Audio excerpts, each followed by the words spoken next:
बच्चों, जय श्री कृष्ण, राधे राधे। कैसे आप लोग? आज हम लोग स्टार्ट करने जा रहे हैं इलेक्ट्रोस्टैटिक्स एंड ग्रेविटेशन का PYQs, most important PYQs.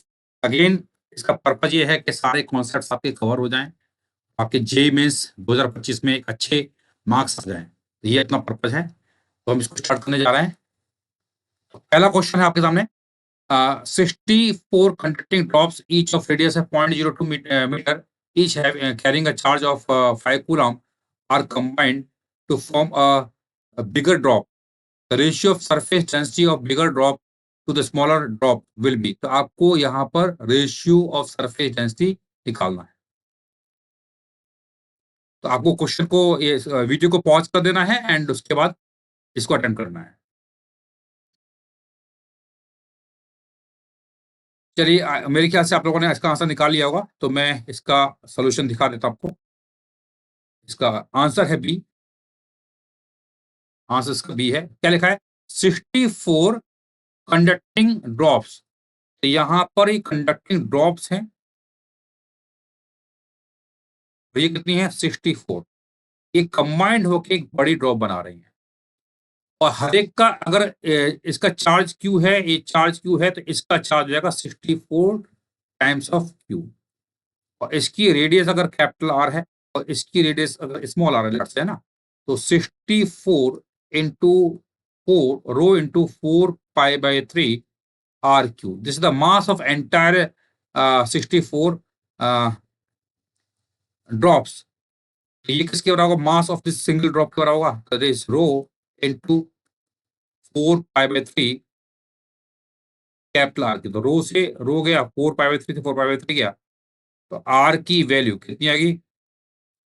4 are. तो रेडियस कितनी होगी? 4 आर होगी। अब हमें निकालना है सरफेस चार्ज डेंसिटी। तो सिग्मा 1 में बोलता हूं सरफेस चार्ज डेंसिटी किसकी है? एक सिंगल स्मॉल ड्रॉप की है। तो इसका चार्ज क्यू है divided by 4 pi are square.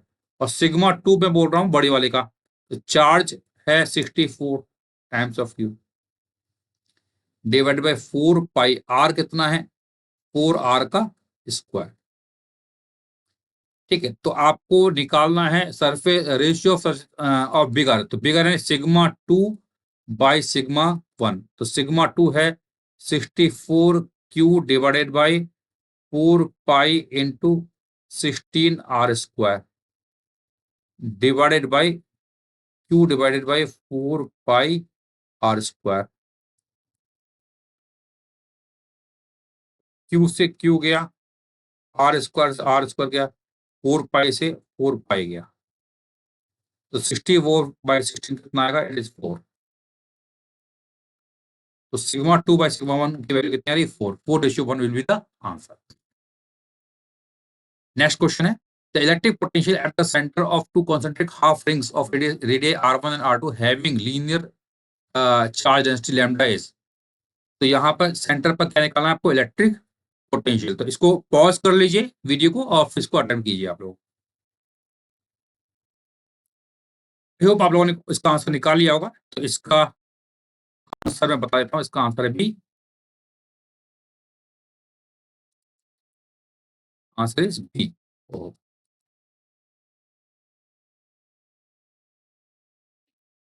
कैसे निकालेंगे?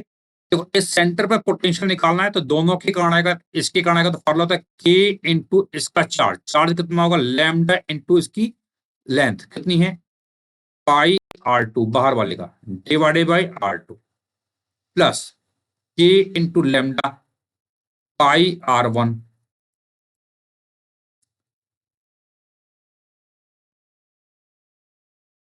पाई R1 divided by R1। R1 से R1 गया, R2 से R2 गया, तो V नॉट निकालेंगे तो ये आएगा यहाँ पर ट्वाइस ऑफ के लैम्डा पाई।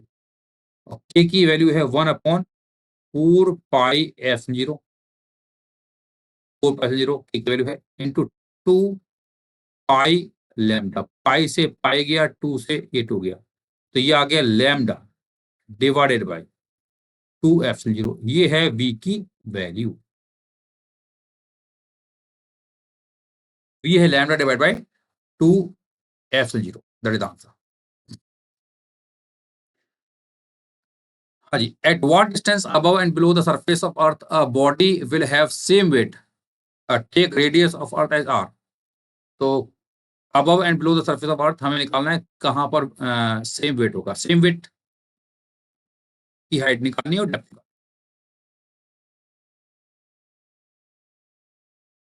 आई होप आप लोगों ने इस क्वेश्चन को सॉल्व कर लिया होगा। इसका मैं सॉल्यूशन बता देता हूँ, इसका आंसर बता देता हूँ। Answer is D. D answer है। लिखा eight what distance above and below. तो हम जानते हैं कि अर्थ से ऊपर अगर मैं हाइट एच जाता हूं, यहां पर gravity, acceleration due to gravity की वैल्यू जो होती है, ये होती है G capital M divided by R plus H का होल स्क्वायर। और अंदर अगर मैं एच डेप्थ जाता हूं, तो वहां पर फॉर्मूला होता है स्मॉल जी 1 - h/r। स्मॉल जी की वैल्यू कितनी होती है? G M by R square, that we know. तो G capital M divided by R plus H का स्क्वायर बराबर G capital M divided by R square.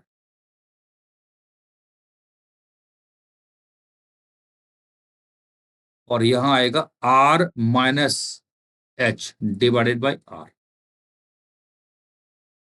अब देखो जी कैपिटल एम से जी कैपिटल एम चला जाएगा, और ये आर और आर स्क्वायर हो जाएगा आर क्यू। तो इसको हम ऊपर ले जाते हैं, तो आर क्यू बराबर आर माइनस एच, और आर प्लस एच का स्क्वायर कितना आएगा? R square plus h square plus 2r h। अब यहां पर ये आ रहा है आर क्यू लेफ्ट साइड में, इसको मल्टीप्लाई करते हैं, तो आर को मल्टीप्लाई करेंगे तो यहां आएगा r q plus h square r plus 2r² h, 2r² h। और फिर इसको मल्टीप्लाई करेंगे तो माइनस आर स्क्वायर एच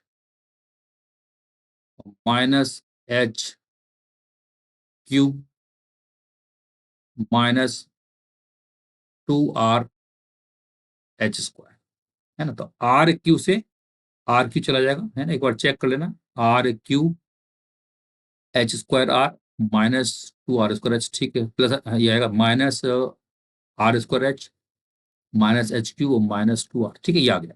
अब देखो यहां पर आप ध्यान से देखिए, ये तो जीरो हो जाएगा लेफ्ट साइड में, और राइट साइड में कितना h² r है प्लस 2r²h है, और यहाँ माइनस r²h है ना। तो यहाँ 2r²h और ये माइनस, तो ये हो जाएगा r²h, और यहाँ माइनस 2r और ये r, तो ये आएगा माइनस r h² और माइनस एच क्यू। एक तो h यहाँ से हटा देते हो, है ना, h को हम हटा देंगे तो ये h कॉमन ले लेंगे, तो h को हटा देंगे तो यहाँ बचेगा कितना? जीरो बराबर r² minus RH minus h²। तो ये आपका h पे क्वाड्रेटिक आ गई, तो h² plus RH minus r² बराबर जीरो है। तो ये लेफ्ट इसमें माइनस पे मल्टीप्लाई करेंगे तो ये आएगा। तो ये आपका क्वाड्रेटिक आ गया। तो सॉल्व कैसे करेंगे? सॉल्व करने का तरीका हम जानते हैं।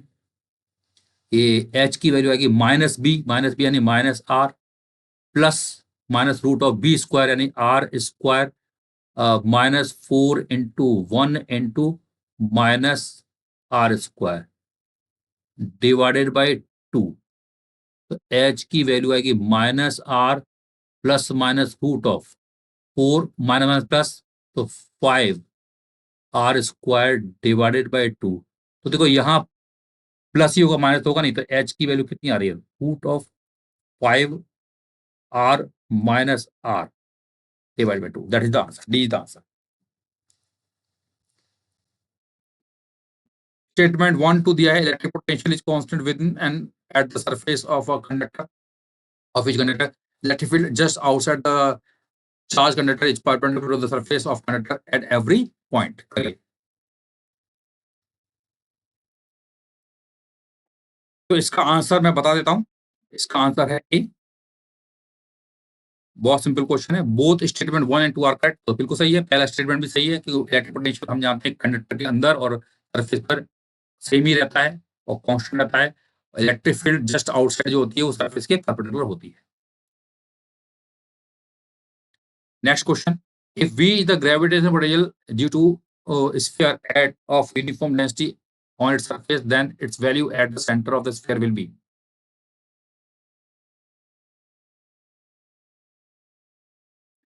जी, इसका आंसर है डी। इसका आंसर है D. D is the answer. तो हम जानते हैं कि सरफेस पर V का फॉर्मूला होता है minus G capital M by R, और V इनसाइड का फॉर्मूला होता है minus G M divided by 2 RQ 3 R² minus R², ये फॉर्मूला होता है ना सेंटर के लिए। एट सेंटर, सेंटर के लिए हम जानते हैं R की वैल्यू 0 हो जाएगी, है ना। सेंटर के लिए एट सेंटर R बराबर 0, तो V कितना आएगा? इट इज -3, रुकिए, या M आएगा, जी, तो -3 GM डिवाइडेड बाई 2R, और ये -GM/R क्या है? V है, तो इट विल बी, इसको मैं V डैश बोल देता हूँ, it will B 3V/2। 3V/2, तो answer will be D. Next question है, two isolated metal solid sphere of radius r and 2r are charged so that both have same charge density sigma. The spheres are then connected by a thin conducting wire. If the new charge density of the bigger sphere is sigma dash, the ratio sigma dash by sigma is, तो आपको sigma dash और sigma का ratio निकालना है।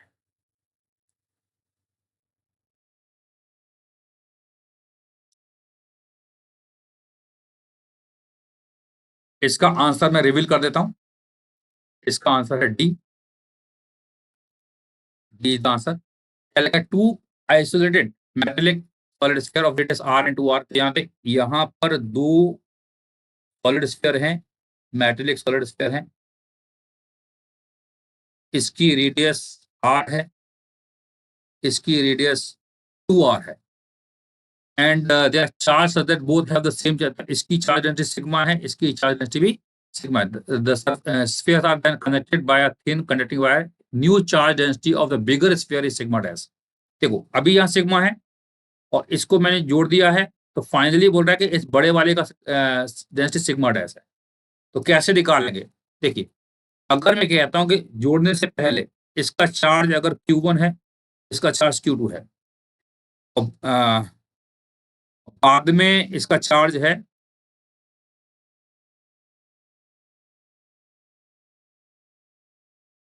जोड़ने से पहले इसका चार्ज मान लेते हैं Q1 है और इसका चार्ज Q2 है, बाद का चार्ज मान लेते हैं कैपिटल Q1 है, ये कैपिटल Q2 है। तो हम जानते हैं Q1 प्लस Q2 बराबर होगा capital Q1 plus capital Q2, yes और नो। तो Q1 कितना होगा? सिग्मा इंटू इसका एरिया 4πr² प्लस Q2 होगा सिग्मा इंटू 4π4r² बराबर Q1 प्लस Q2। तो यहाँ ये कितना आ रहा है? सिग्मा 4πr² कॉमन लेंगे तो ये आएगा सिग्मा इंटू 4πr²। अगर मैंने कॉमन ले लिया तो यहाँ 1+4 बचेगा, है ना, बराबर Q1 plus Q2। Q1 plus Q2, तो Q1 प्लस Q2 की वैल्यू आ रही है 5। 4+5, 4+1 5, 5 इंटू 4 20, तो 20π सिग्मा r², इक्वेशन नंबर 1। दूसरा बात यह है कि यहाँ पर अगर हम बात करेंगे तो कंडक्टिंग वायर से जोड़ देंगे तो दोनों का जो पोटेंशियल है वो क्या होगा? सेम होगा। तो V1 बराबर V2, तो इसका मतलब ये हुआ KQ1/R बराबर KQ2/R। अब यहां से 2R, तो यहां से K से K जाएगा तो ये 8 से जाएगा तो Q2 हो जाएगा ट्वाइस ऑफ Q1। तो Q2 की वैल्यू यहाँ रख दीजिए। तो इसको ये इक्वेशन मान लो 2 है, तो वैल्यू पुट कर देंगे।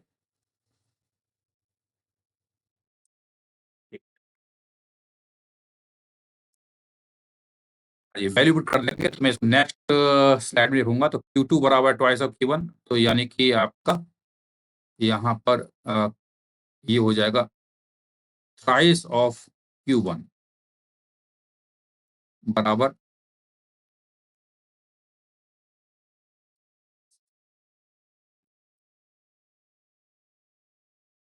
20 pi sigma R square. 20 pi sigma R square ये है। तो Q1 आ गया 20/3 पाई सिग्मा आर स्क्वायर, और Q2 है ट्वाइस यानी ये आएगा 40/3 पाई सिग्मा आर स्क्वायर। तो सिग्मा डैश कितना आएगा? Q2 divide by 4 pi into 2R का स्क्वायर। तो Q2 है 40 pi sigma R square by 3, और यहाँ 2 to the 4 16 pi are square से आर स्क्वायर गया, पाई से पाई गया,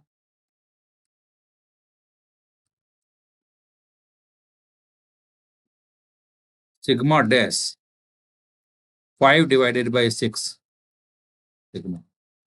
तो हमें निकालना है सिग्मा डैश बाय सिग्मा की वैल्यू। तो सिग्मा डैश बाय सिग्मा कितना आ रहा है? It is 5/6। That is the answer. Next question. In a cuboid of dimension 2L cross 2L cross L, a charge q is placed at the center of the surface S, having area 4L square. The flux through the opposite surface to S is given by। तो आपको निकालना है flux through the opposite surface। आइए,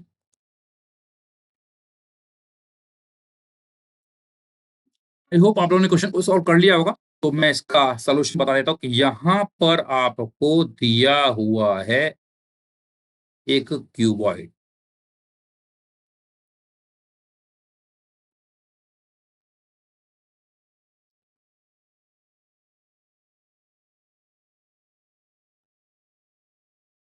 इसकी ये length है L, और ये 2L है, ये 2L है। चार्ज कहाँ रखा है? यहाँ रखा, सेंटर, है ना, 4L स्क्वायर का सेंटर। अब देखो इसका हमें निकालना क्या है? इसके अपोजिट है नीचे वाला जो सरफेस है, इस सरफेस से कितना फ्लक्स निकलेगा। तो देखो एक काम करते हैं, जैसा आपका ये क्यूबॉइड है वैसा ही अगर मैं क्यूबॉइड इसके ऊपर छाप देता हूं,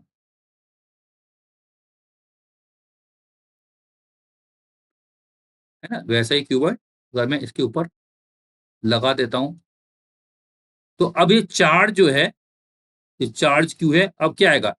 एक नीचे है, एक ऊपर है, बीच में सैंडविच जैसा हो जाएगा। तो चार्ज सैंडविच में आ गया, तो चार्ज इसके सेंटर पर आ गया। अब चार्ज सेंटर पर आएगा, तो अब ये बन गया पूरा perfect cube of side length कितना? 2L। ये परफेक्ट क्यूब के सेंटर पर चार्ज क्यू आ गया। तो हमें निकालना है इस सरफेस से कितना फ्लक्स निकला, और ऐसे क्वेश्चन कई कर चुके हैं। तो इस क्यूब के हर सरफेस से निकलने वाला चार्ज होता है Q/F0। तो एक सरफेस से कितना हो जाएगा? इसका 1/6। देखिए अपना आंसर आएगा।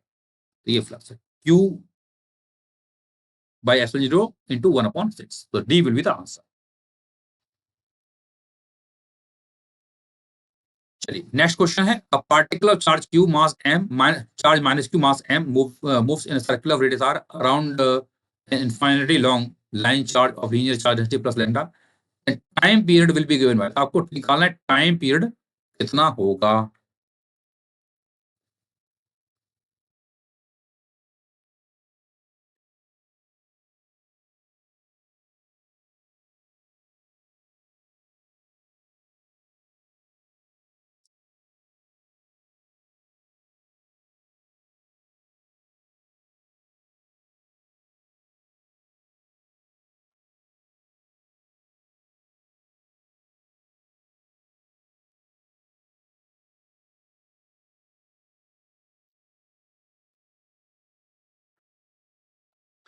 चलिए इसका आंसर मैं बता देता हूँ। इसका आंसर है B Bombay.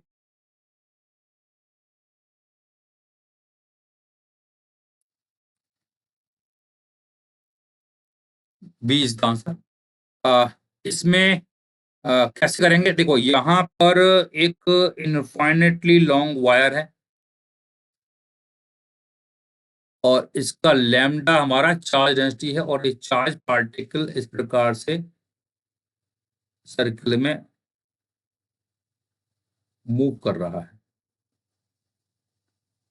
Charge particle circle में मूव कर रहा है, चार्ज क्यू। तो इस पर हम जानते हैं चार्ज नेगेटिव है, तो इस पर अंदर की तरफ फोर्स लगेगा। कितना लगेगा? Q E. और ये होता है एम आर ओमेगा स्क्वायर है। तो ये सेंट्रीपिटल फोर्स की तरफ वेव करेगा तो क्यू इंटू ई। ई कितना आएगा? 2 k lambda divided by R बराबर एम आर। ओमेगा कितना होगा? 2 पाई बाई टी का स्क्वायर, है ना। तो इसको सॉल्व कर लीजिए, है ना। तो 2 k, तो ये 2 k लैम्डा इंटू क्यू है और यहाँ से टी निकालना पड़ेगा आपको, है ना। तो ये ऊपर जाएगा, टी इधर जाएगा, तो टी स्क्वायर हो जाएगा एम, ये आर ऊपर जाएगा तो एम आर स्क्वायर 2 पाई का square divided by 2 k lambda into Q. और इस और टी निकालना है तो उसका रूट ले लेंगे और 2 पाई का स्क्वायर रूट के बाहर आएगा, अंदर आएगा कितना? M R. आर भी बाहर निकाल लीजिए ना, यहाँ पर आर स्क्वायर है, 2 पाई आर बाहर आएगा, रूट के अंदर क्या बचेगा? M divide by 2 k lambda Q. This the answer.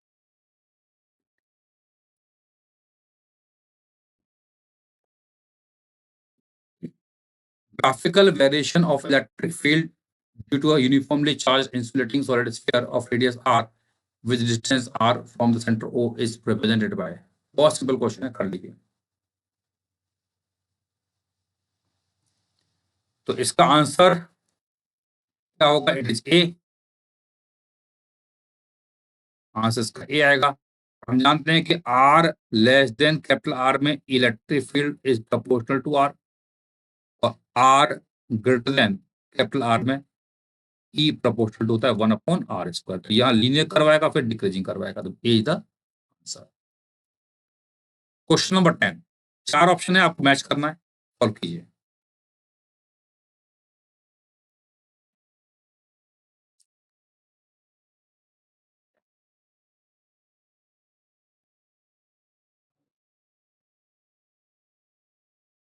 I hope आप लोगों ने क्वेश्चन को सॉल्व कर लिया होगा। मैच द कॉलम का क्वेश्चन है, इसका आंसर है B Bombay. Again match the column में आपको सारे ऑप्शन को मैच कराने की जरूरत नहीं है। अब अगर ध्यान से देखिए, ए ऑप्शन में 3 है, 2 है, 1 है, 1 है, 3 2 1 1। तो ए ऑप्शन को ही चेक कर लेते हैं।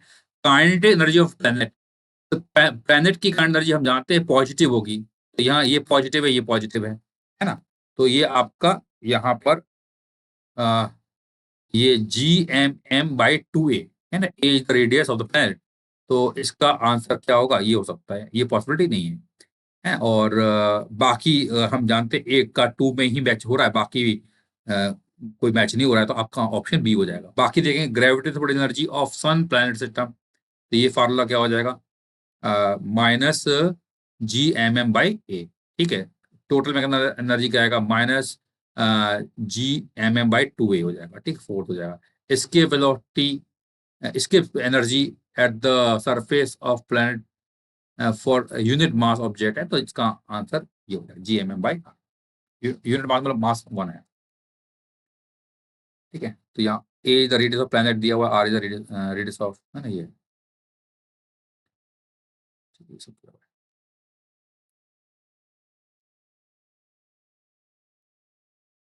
Next question, an astronaut takes a ball of mass m from Earth to space. He throws the ball into the circular orbit about Earth at an altitude of 318.5 km. From Earth's surface to the orbit, the change in total mechanical energy of the ball is this much. The value of x is, x की value यहाँ पर आपको निकालना है।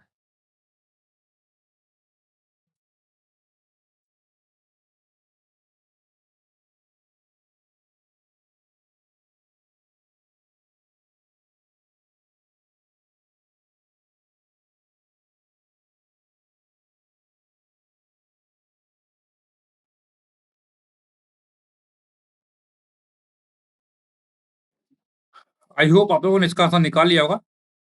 इसका answer है D, Delhi. Astronaut takes a ball of mass M from earth to space. Earth से कहाँ जा रहा है, स्पेस जा रहा है। He throws the ball into the circular orbit.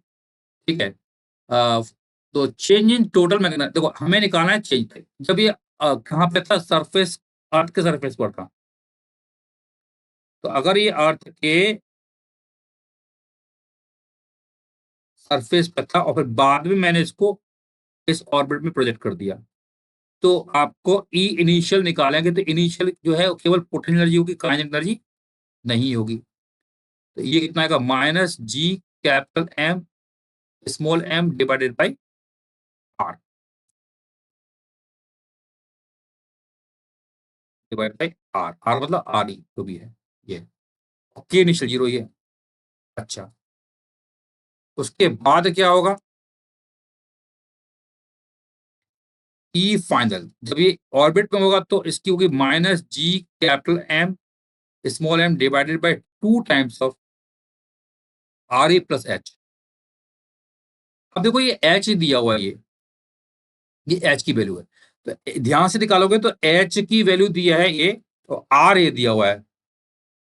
तो एच की वैल्यू जो आएगी वो एच की वैल्यू आएगी आर डिवाइडेड बाई 20। आप चेक कर लेना है ना। तो आप आर जो है 6370 है, इसको 20 से डिवाइड करोगे तो आपको ये वैल्यू मिल जाएगी। तो एच की वैल्यू आपको आ गई, ये दिया है। तो हमें निकालना क्या है, तो यानी इसकी वैल्यू हो जाएगी minus G capital M small M divide by 2 R E plus H है, आर ई बाई 20।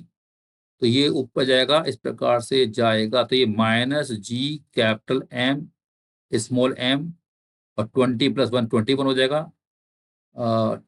ऊपर जाएगा तो यहाँ 20 ऊपर जाएगा तो 2 से कैंसिल हो जाएगा। ये चलो 20 कर लेते हैं अभी, तो आपको कंफ्यूजन नहीं होना चाहिए। तो यहाँ 20 ऊपर जाएगा तो 20 यहाँ पर है और नीचे 2 है ही, और यहाँ 20 प्लस 21 आर ई हो जाएगा। ठीक है। तो यहाँ ये और ये गया। ठीक है, ये हमने निकाल लिया।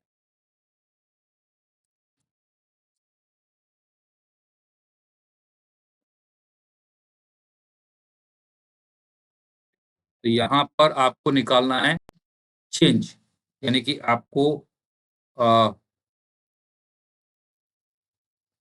ई फाइनल माइनस ई इनिशियल निकालना है। तो ई फाइनल तो हमारे पास है minus G capital M small M, of course 10 भी आएगा, 10 डिवाइड बाई 21 आर।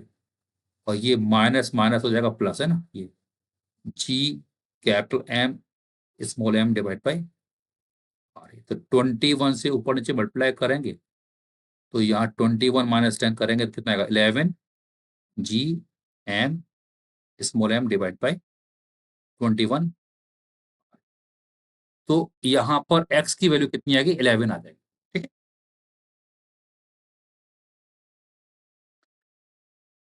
हाँ जी। Question number 12, a spherically symmetric charge distribution is considered with charge density varying as where r is the distance from the center O, electric field at point P will be। तो point P पर आपको electric field निकालनी है।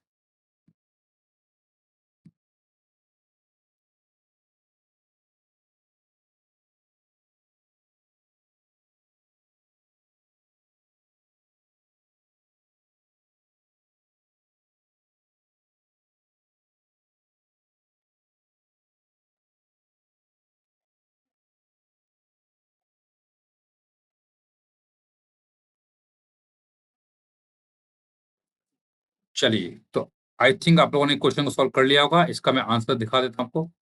Answer इसका है सी।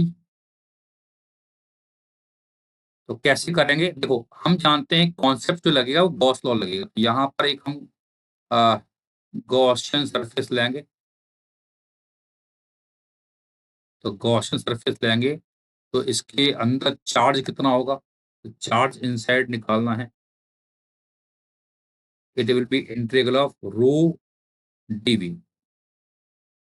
तो integral of rho हमारे पास है rho nought 3/4 minus R by capital R into 4 pi r² dr।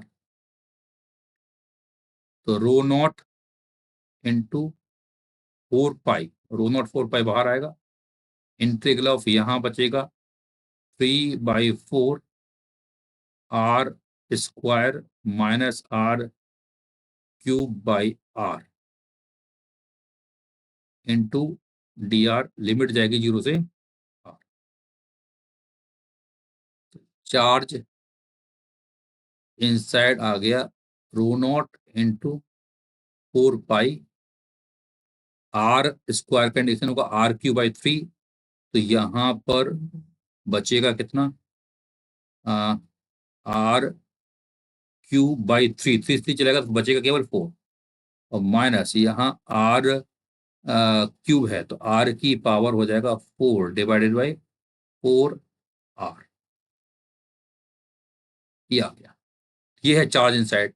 तो हम जानते हैं कि जो गॉस लॉ होता है, गॉस लॉ होता है वो क्या होता है? E इंटू 4 पाई r² बराबर charge inside by F0। Charge inside रखेंगे तो 4 पाई से 4 पाई जाएगा, r² से r चलेगा, तो E कितना आएगा?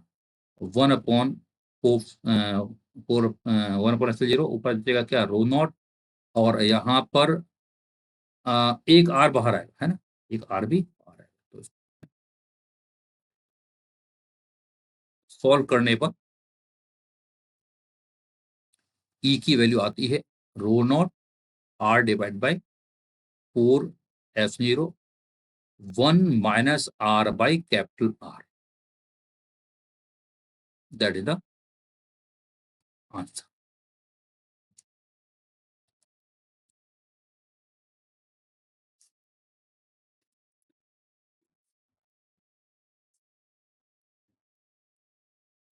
Next question. Two identical charged particles each having mass 10 gram and charge दिया है are placed on a horizontal table at a separation of L between them so that they stay in limiting equilibrium. Is the coefficient of friction between each particle and the table is 0.5. Find the value of L between them है।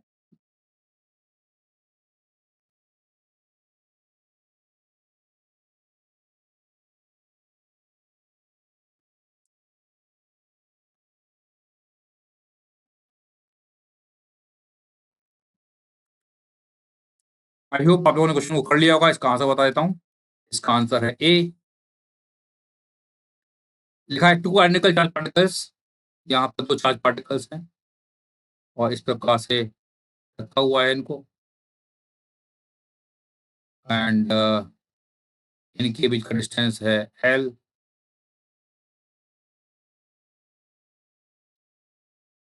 इसके कारण इस पे force लगेगा बाहर F, friction लगेगा पीछे F बराबर FR। तो फिर F कितना है? K⁴/L²। फ्रिक्शन कितना होगा? Mu mg।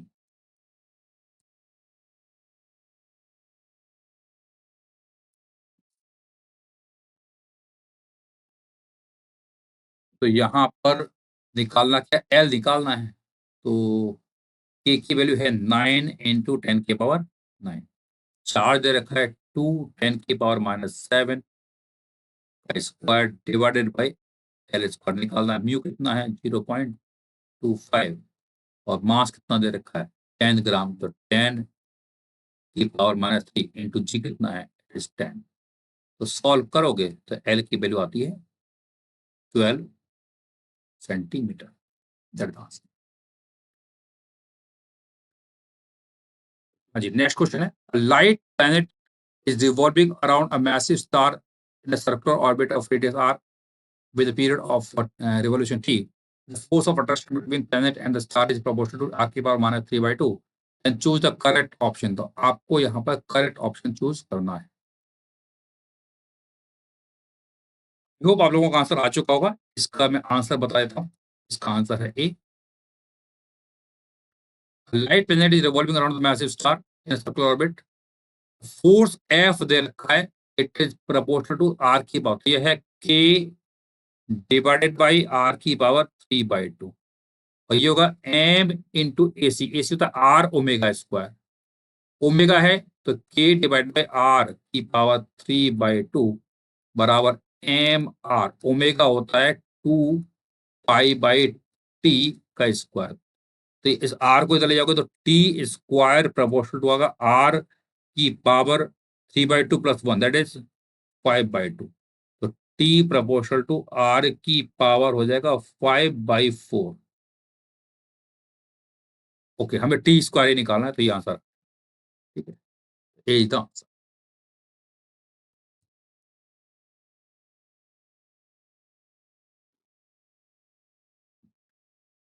Two uniformly charged spherical conductor A and B of radii, they have 5 and 10 mm, are separated by a distance of 2 centimeters. If the spheres are connected by a connecting wire, then in equilibrium condition, the ratio magnitude of electric field at the surface of sphere of A and B. तो आपको निकालना है electric field के magnitude का ratio.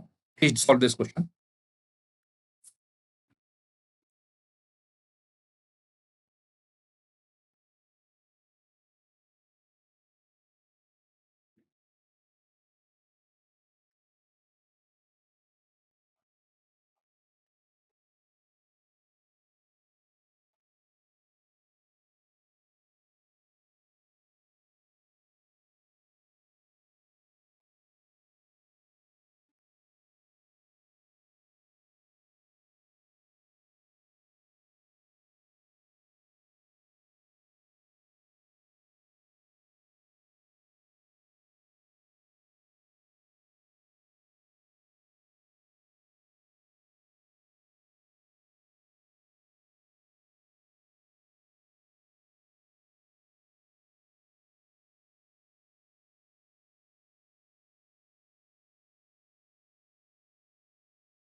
हाँ जी, तो इसका answer मैं बता देता हूँ आप लोगों को।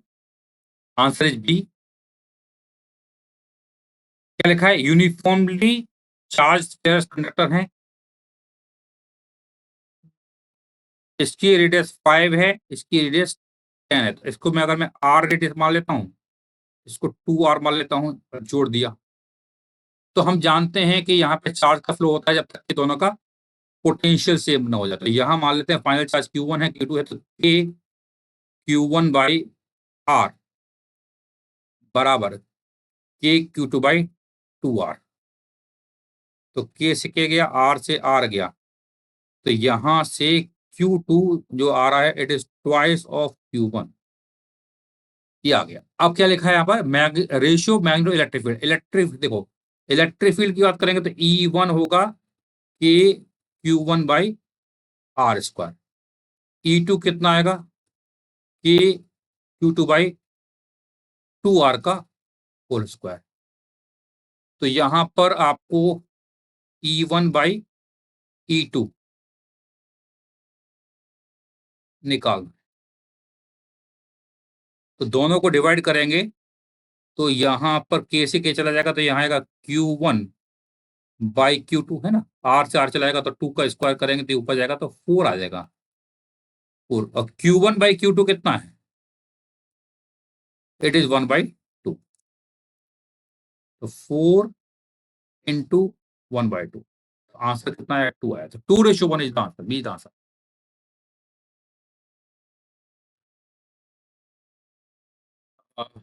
तो two identical conducting spheres P and S with charge Q on each repel each other with a force of 60 Newton. A third identical uncharged conducting sphere R is successively brought in contact with the two spheres.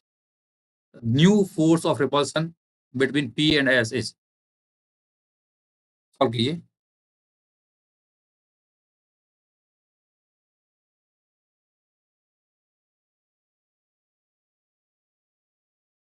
I hope आप लोगों ने question को solve कर लिया होगा। इसका answer मैं बता देता हूँ, आंसर इज बी।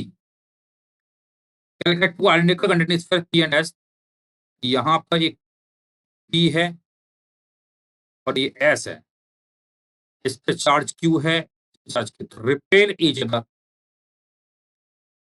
तो इनके बीच का जो फोर्स ऑफ रिपल्सन है ये है 16 न्यूटन।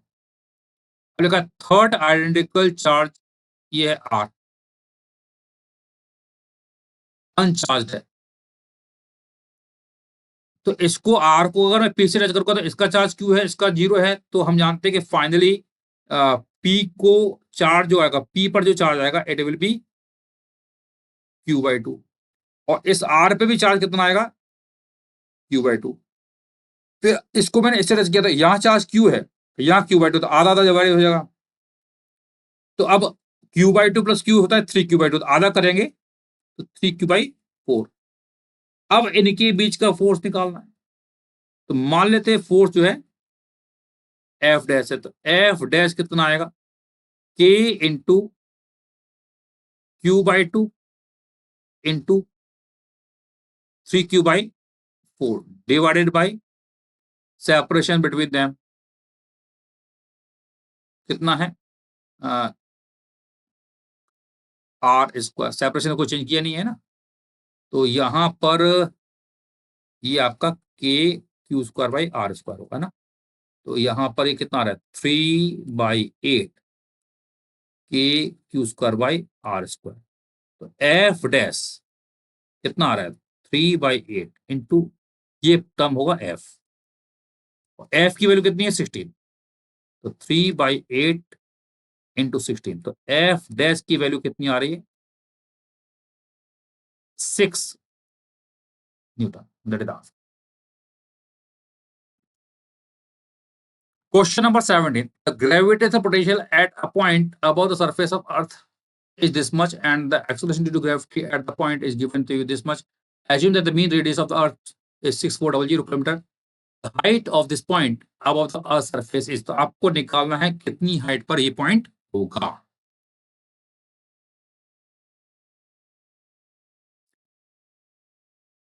आई होप आप लोगों ने क्वेश्चन सॉल्व कर लिया होगा। इसका आंसर मैं बता देता हूं।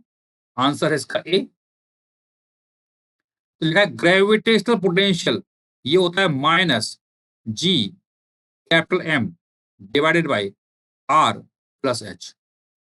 इसकी वैल्यू है -5.12 10⁻⁷। और दूसरा बोल रहा है यहाँ पर जी एक्सेलरेशन, ये होता है G capital M divided by R plus H का होल स्क्वायर। ये कितना है? 6.4। ये इक्वेशन 1 है, ये इक्वेशन 2 है। दोनों को आप डिवाइड कर दीजिए, सॉल्व कर लोगे तो एच की वैल्यू आती है 1600 kilometre.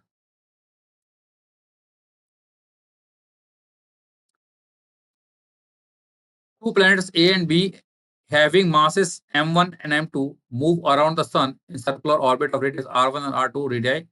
If angular momentum of A is L and that of B is 3L the ratio of time period TA by TB is, तो हमें TA और TB यानी टाइम पीरियड का रेशियो यहां पर निकालना है।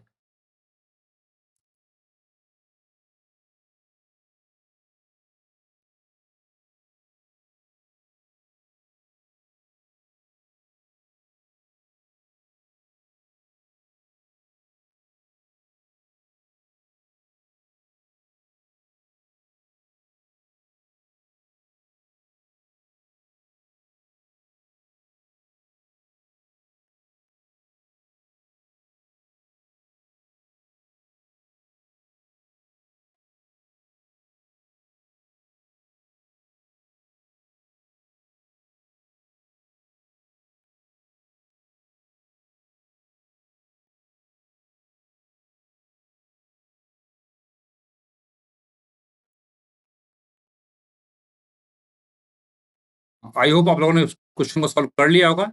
इसका आंसर है डी। 2 प्लैनेट्स हैं, मास है M1 M2, move around the sun in circular orbit of radius R1 and R2। Angular momentum, तो L एंगुलर मोमेंटम है, तो हम जानते हैं angular momentum L by 2m, ये होता है A बाई कैपिटल T।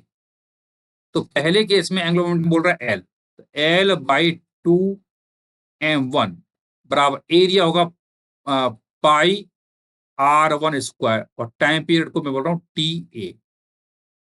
ठीक है, ये है इक्वेशन 1। दूसरी की बात करेंगे तो 3L है, तो 3L डिवाइडेड बाय 2, मास है M2 बराबर पाई R2 square divide by TB। Equation 2, दोनों को आप डिवाइड कर दीजिए, 1 डिवाइड बाय 2, तो L से L जाएगा, 2 से 2 जाएगा, है ना। तो यहां ऊपर जाएगा तो ये बचेगा आपके पास M2 डिवाइडेड बाय 3m1, और यहां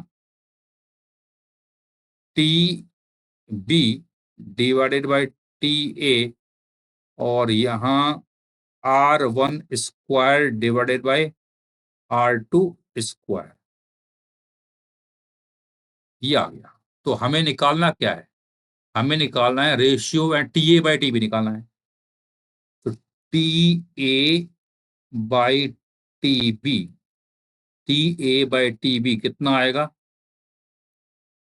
3 times of M1 M2 R1 square divided by R2 square, ये आ गया। देखिए आंसर तो ये दिया हुआ है, कैसे करेंगे, तो हम जानते हैं एक और तरीका, T square proportional to R cube भी होता है, तो T A square divided by T B square, ये हो जाएगा R1 cube divided by R2 cube. तो देखो हमें यहां पर जो निकालना है आंसर, ये टी बी निकालना है इन टर्म्स ऑफ मास निकालना है, हमें R1 बाई R2 नहीं चाहिए। तो R1 बाई R2 हो जाएगा TA बाई TB की पावर 2/3, है ना। अब इसकी वैल्यू हम यहाँ रख देंगे, तो इसकी वैल्यू यहाँ रखेंगे, तो TA बाई TB ये हो जाएगा 3m1 बाई m2, और R1 बाई R2 हमारे पास यहाँ रखेंगे तो ये आएगा TA बाई TB की पावर 2/3, और स्क्वायर था तो 4/3 हो जाएगा। अब देखो यहाँ TA बाई TB की पावर कितनी है, 1, और यहाँ है 4/3, तो बेसिकली यहाँ से TA बाई TB की पावर यहाँ बचेगा 1/3, बराबर आएगा 3m1 डिवाइडेड बाई m2, तो TA डिवाइडेड बाई TB ये है 3m1 बाई m2 की पावर 3। एक मिनट, उल्टा हो गया, उल्टा हो गया। ये इधर आया तो ये ऊपर जाएगा, तो ये हो जाएगा, ये ऊपर जाएगा तो ये आएगा m2 बाई 3m1, तो TA बाई TB कितना आएगा, m2 बाई 3m1 की पावर 3। तो आंसर कितना आएगा, बी आंसर है। ठीक है, B is the answer. Question number 19, a simple pendulum doing a small oscillation at a place r height above a surface has time period of t1 बराबर 4 second, t2 would be its time period if it is brought to a point which is at a height of 2r from a surface. Choose the correct relationship. तो आपको इनमें बताना है कौन सा relationship सही होगा।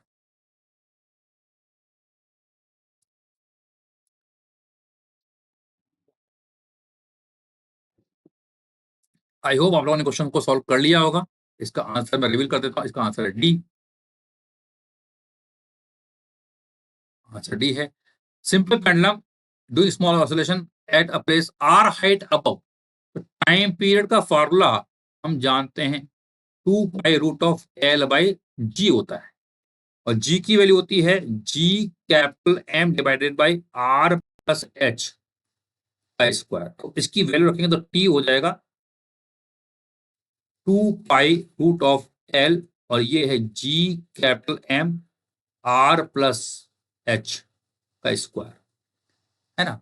तो बेसिकली देखा जाए तो टी प्रपोर्शनल टू क्या आ रहा है, आर प्लस एच आ रहा है, ये आ रहा है। तो क्या लिखा है, टाइम टी है T1 है 4 सेकंड, तो क्या T1 कितना माना, तो T1 by T2 is equal to, तो T1 था हाइट R, तो R प्लस एच कितना हो जाएगा 2R, और यहाँ 3R, खत्म। तो 3T1 बराबर 2T2, तो ये आंसर आएगा, डी आंसर हो गया। हाँ, 20 question, dipole comprises of two charges, charged particles of identical magnitude q and opposite in nature. The mass m of the positive charge particle is half of the mass of the negative charge particle. The two charges are separated by a distance L. If the dipole is placed in a uniform electric field E in such a way that the dipole axis makes an angle, very small angle with the electric field, the angular frequency of oscillation of the dipole when reached is given by angular frequency आपको निकालना है।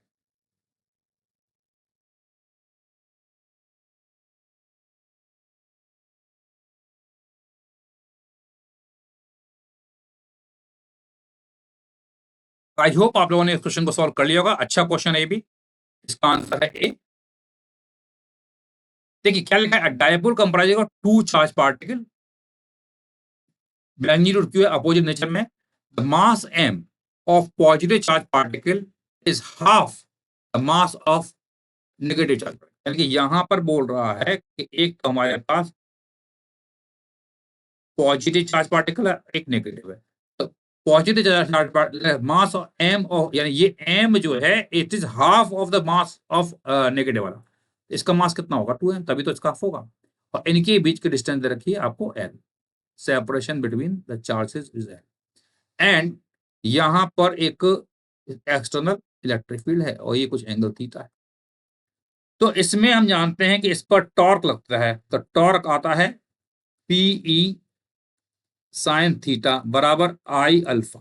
तो P तो हो जाएगा Q, P तो हो जाएगा कितना, क्यू इंटू एल, और ई तो ई है ही, साइन थीटा क्या होगा थीटा बराबर आई। आई कितना होता है म्यू एल स्क्वायर, आई कितना आएगा म्यू एल, को म्यू हमारा रेडियस मास होता है, L square into alpha. Mu तो हम जानते ही हैं, म्यू कितना आएगा 2m into M divide by 2m plus m, that is nothing but 2m/3, ये आपका म्यू की वैल्यू। यहां से अल्फा जो आ रहा है क्यू, देखो एल से तो एल चला गया, और Q E divided by mu, mu कितना है 2m, ऊपर जाएगा 3 और L into theta, and this is our what, ये है हमारा ओमेगा स्क्वायर। तो ओमेगा कितना आ रहा है, root of 3 QE divided by 2ml। ठीक है, तो याद रखें root of 3 QE divide by 2ml, that is the answer. हाँ जी, क्वेश्चन नंबर नेक्स्ट 21, ये इंटीजर टाइप क्वेश्चन है। Two identical charge spheres are suspended by a string of equal length. The string make an angle of 37 degree with each other. When suspended in a liquid of density 0.7, the angle remains same. Density of material of the sphere is 1.4. Dielectric constant of the liquid. ये question बहुत ही favourite question है IIT का। ये कई बार JEE mains और advance में different different data के साथ पूछा गया है। कर लीजिए।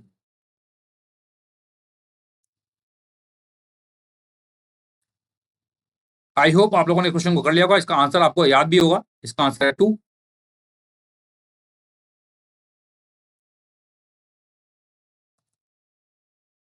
आंसर इसका है 2। टू आइडेंटिकल स्फीयर्स हैं और string makes an angle of 37 degree. तो देखो यहां पर अगर ये स्फीयर्स हैं, they are suspended like this, और एंगल 37 से कोई मतलब नहीं मेरे को, ये मान लेता हूं एंगल थीटा है, ये एंगल भी थीटा होगा। नीचे लगेगा mg, इधर लगेगा fe। तो हम जानते हैं कि यहाँ टेंशन लगेगा T, और ये इक्विलिब्रियम में है, तो ये थीटा है, तो हम जानते हैं ये भी थीटा होगा। तो ऊपर आएगा T cos थीटा, और इधर आएगा T sin थीटा। तो T sin थीटा जो है वो FE के बराबर हो जाएगा, और T cos थीटा जो है वो mg के बराबर होगा। दोनों को डिवाइड करेंगे तो tan थीटा हम जानते हैं FE बाई mg आता है। अब क्या कह रहा है कि अगर मैंने इस पूरे अरेंजमेंट को क्या किया है, पानी के अंदर डाल दिया, लिक्विड के अंदर डाल दिया, तो हम जानते हैं लिक्विड के अंदर डालेंगे तो दोबारा से इसका एफबीडी बनाएंगे, तो अब इसका नीचे फोर्स लगेगा mg माइनस एफ, इधर फोर्स हो जाएगा FE/K। तो क्या बोल रहा है, एंगल जो है थीटा जो है चेंज नहीं हो रहा है। तो ये फार्मूला तो मैं यही लगाऊंगा, ओनली डिफरेंस इज दैट कि अब यहां पर टेन थीटा हो जाएगा FE की जगह आएगा FE/K, और mg की जगह आएगा mg माइनस FB। तो ये इक्वेशन 1 हो गया, और ये इक्वेशन 2 हो गया। तो यानी कि यहां से आई कैन से दैट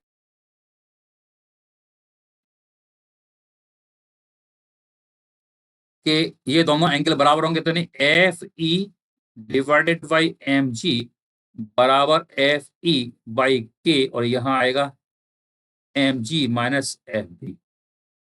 तो यहाँ FE से FE चला गया, तो ये mg मास कितना होगा, डेंसिटी, डेंसिटी ऑफ मटेरियल है 1.4, तो 1.4 इंटू इसका वॉल्यूम इंटू जी बराबर के निकालना है। यहाँ डेंसिटी है 1.4 वॉल्यूम इंटू जी माइनस लिक्विड का डेंसिटी है 0.7 वी इंटू जी। अब ध्यान से देखिए वी जी गया, तो यहाँ पर 1.4 माइनस 0.7 कितना है, तो ये आएगा कि आएगा 1.4 डिवाइड बाई 0.7, तो दैट इज नथिंग बट 2।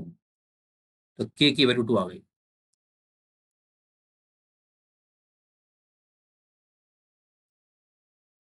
तो मेरे ख्याल समझ में आ गया होगा, बहुत ही स्टैंडर्ड क्वेश्चन है, जेईई में कई बार पूछा जा चुका है, डेटा चेंज करके कई बार इसको पूछा जा चुका है, तो इंपॉर्टेंट क्वेश्चन है, इसको कर लेना। नेक्स्ट क्वेश्चन है, a thin metallic wire having cross section दिया है is used to make a ring of radius 30 centimeter.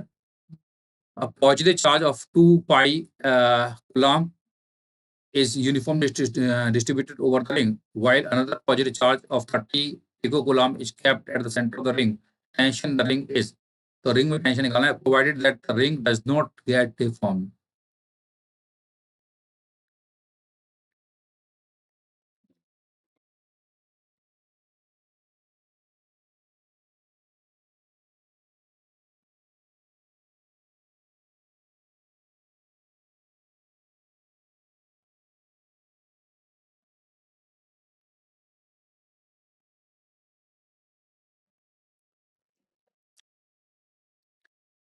चलिए इसका आंसर चेक कर लेते हैं। इसका आंसर है 3। का थिन मेटल रिंग और क्रॉस सेक्शन एरिया दिया है, used to make a ring of radius, एक रिंग बना दिया इसका।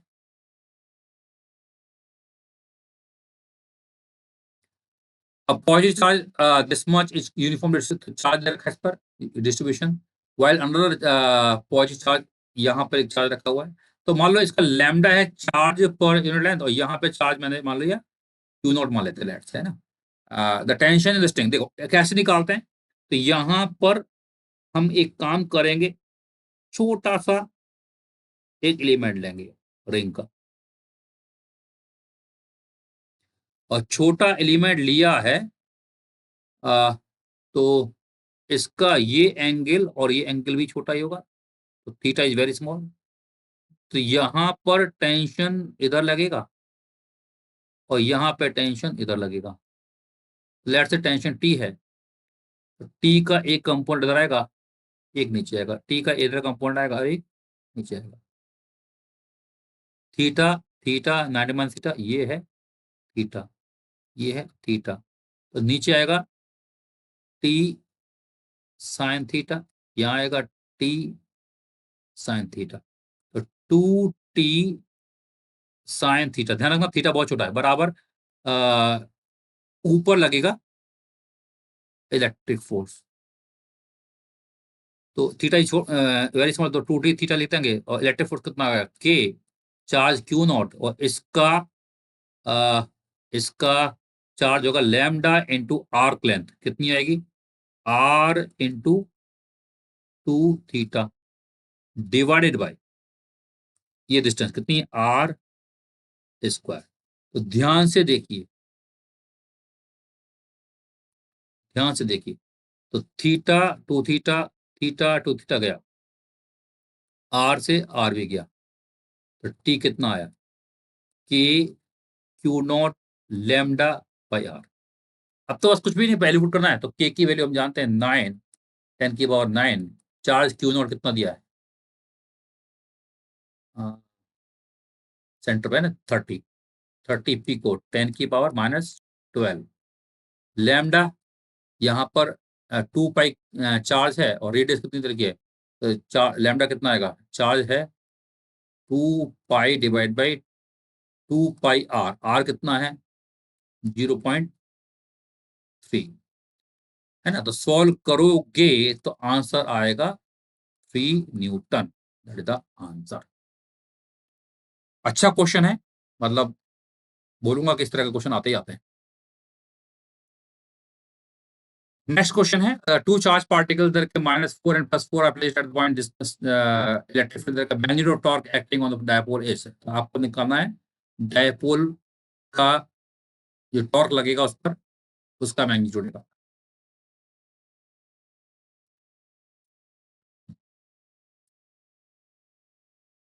आई होप आप लोगों ने क्वेश्चन को सॉल्व कर लिया होगा। इसका मैं आंसर बता देता हूँ, आंसर इज 2, आंसर इज 2।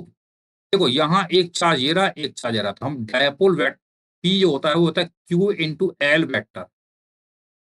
तो क्यू है हमारे पास 4 माइक्रो, 10⁻⁻6, और एल वेक्टर कैसे निकालेंगे ये 1 AB, तो यानी हम क्या करेंगे, it will B RB-RA, B में से ए को माइनस करेंगे, तो 4 10⁻⁻6 और बी, तो 2 - 1 दैट इज आई के, और यहाँ -1 जीरो करेंगे तो -j के, और 5 - 4 करेंगे तो +k के। ये आ गया।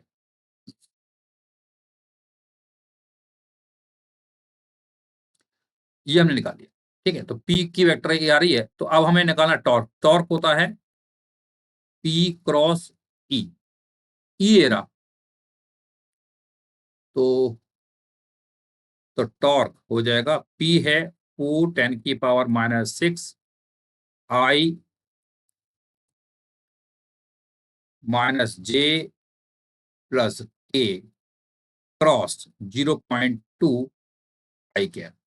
तो 4 इंटू 0.2 0.8 10⁻⁻6 और यहाँ आई क्रॉस आई 0 होता है और यहाँ कितना आ रहा है? अच्छा ये वोल्ट पर सेंटीमीटर है। तो नीचे आपका डिवाइड भी करना पड़ेगा 10⁻⁻2 से। तो ये ऊपर जाएगा तो यहाँ डिवाइड कर देंगे 10⁻⁻2 से, है ना? ये देखो तो आई क्रॉस आई 0 होगा माइनस आई क्रॉस माइनस जे क्रॉस आई। तो जे क्रॉस आई हो जाएगा के कैप, है ना? और यहाँ के क्रॉस आई करेंगे तो आई आई जे के क्रॉस आई कितना आएगा? जे कैप हो जाएगा। तो ये आपका आ गया। तो इसको ऊपर ले जाएंगे तो यहाँ पर 8 हो जाएगा। तो टॉर्क की मैग्नीट्यूड निकालेंगे तो इट विल बी 8√2 10⁻⁻5। तो अल्फा की वैल्यू 2 आ जाएगी। चलिए क्वेश्चन नंबर 24 देखते हैं। An asteroid is moving directly towards the center of Earth when at a distance of 10 r from the Earth center. Its speed is 12 km per second, neglecting the effect of Earth's atmosphere. What will be the speed of the asteroid when it hits the surface of Earth? इसके velocity of Earth is given to you. Give the answer to the nearest integer in kilometer per second.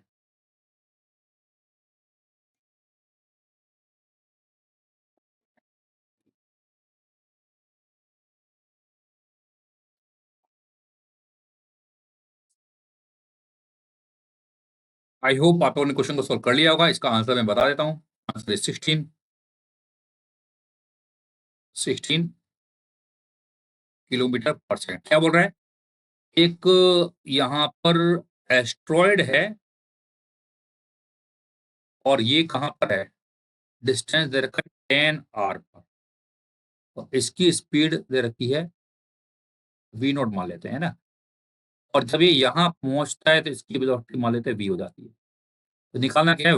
With what will be the speed of asteroid when it hits the surface. तो आपको ये ए point मान लेते हैं, ये B. तो हम लगाएंगे यहाँ पर वर्क एनर्जी थ्योरम, यानी के आई प्लस यू आई बराबर के एफ प्लस यू एफ। तो के आई कितना है?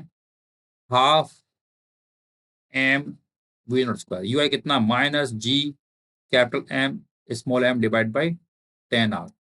के final half M V square minus G capital M small M divide by R. ठीक है, तो एम तो यहाँ पे उड़ गया। ठीक है, और यहां पर देखो जी एम की वैल्यू कैसे निकालोगे? वी स्केप जो होता है it is your root of 2gm by R. तो जी एम की वैल्यू यहां से आएगी स्केप विदाउट से, है ना? तो इसको सॉल्व करोगे तो v की वैल्यू आती है 16 किलोमीटर पर second. Sorry, it is not R, it is second.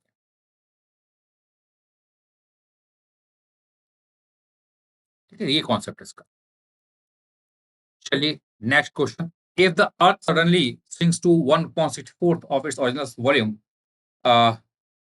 with its mass remaining the same, period of rotation of Earth becomes 24 by xh, the value of xh। तो आपको बताना है what is the value of x।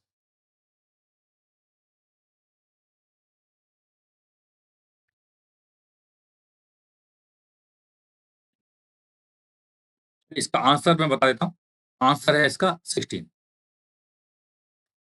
x की value है 16। देखो ये question जो है it has nothing to do with gravitation. ये क्वेश्चन जो है it is based on the principle of conservation of your angular momentum. क्या बोल रहा है? अर्थ का अगर रेडियस r है, मास m है, तो ये घूम रही है with some angular velocity omega. अब ये क्या बोल रहा है कि इट इज श्रिंकिंग। इसका वॉल्यूम जो है क्या लिखा है? 1/64 हो जाता है। तो हम जानते हैं v होता है 4π/3 r³ तो इसका वॉल्यूम v डैश कितना आएगा? 4π/3 स्मॉल r³। स्मॉल r इसकी रेडियस हो गई। तो v डैश जो है इट इज 1/64 ऑफ v। तो यहाँ पर हम v डैश है 4π/3 RQ बराबर है 1/64 इंटू 4π/3 कैपिटल RQ। तो R की वैल्यू कितनी आ रही है? R/4।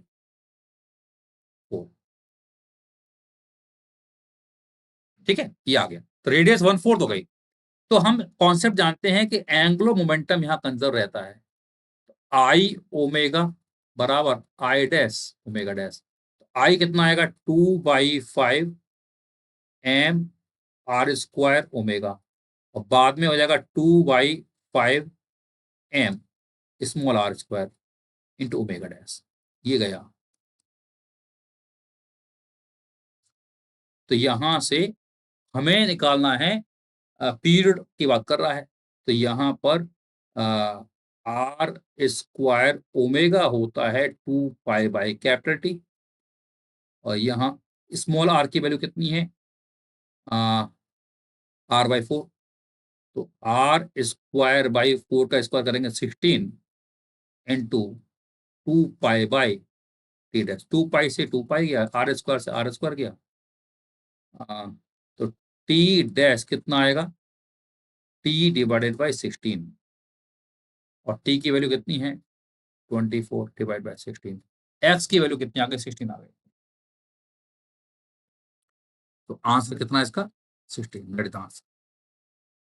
चलिए, तो ये हमने यहाँ पर इलेक्ट्रो एंड ग्रेविटेशन का मोस्ट इंपॉर्टेंट PYQ का सेशन कंप्लीट कर लिया है। आई होप आप लोगों ने काफी कुछ इसमें सीखा होगा, और अगर सीखा है तो डेफिनेटली मैं बोलूंगा कि इसको लाइक कर लीजिए। अगर चैनल को सब्सक्राइब नहीं कर रखा है तो सब्सक्राइब कर लीजिए।